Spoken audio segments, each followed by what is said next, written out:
घर म्हटल्यावर भांड्याला भांड हे लागणारच असं आपण नेहमीच ऐकतो।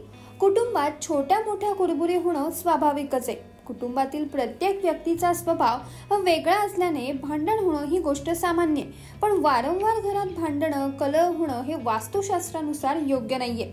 काही वेळा या छोट्या मोठ्या कुरबुरीचं रूपांतर मोठ्या भांडणात होतं आणि घरातील वातावरणच अचानक तणावपूर्ण होतं।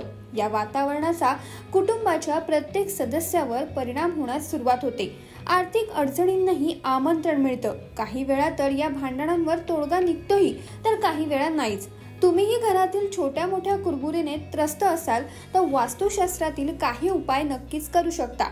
चला तर मग जाणून घेऊयात घरात होणारे कलह थांबवण्यासाठी सोपे उपाय। नंबर 1, मीठ। घरात सतत कलह सुरू असेल तर मिठाच्या पाण्याने फरशी पुसून घ्यावी।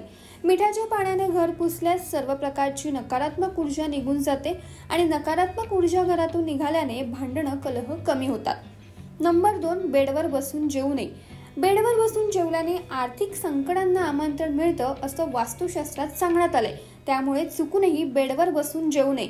आर्थिक अडचणी वाढल्याने घरात वाद सुरू होतात, त्यामुळे बेडवर बसण्याची सवय असल्यास ती त्वरितच सोडा।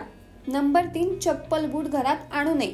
बाहेरून घरी आल्यावर थेट चपला घरात आणण्याची सवय अनेकांना असते, पण शास्त्रानुसार ही सवय योग्य नाहीये। यामुळे पैशांशी संबंधित अडचणी सुरू होतात।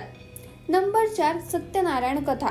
घरात सुख शांती टिकवण्यासाठी सत्यनारायणाची कथा ऐकावी। सत्यनारायण हे भगवान विष्णूंचे रूप आहे, त्यामुळे असं सांगितलं जातं की जो व्यक्ती या कथेचं आयोजन करतो त्याच्या घरात सुख शांती नांदते।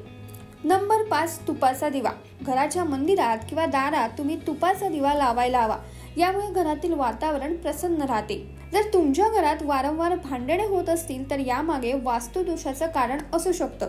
अशा परिस्थितीत वास्तुदोष कमी करण्यासाठी रात्री झोपण्याआधी पितळेच्या भांड्यात तुपात भिजवलेला कापूर जाळावा। या उपायाने घरातील वादविवाद हे नक्कीच कमी होण्यास मदत होईल।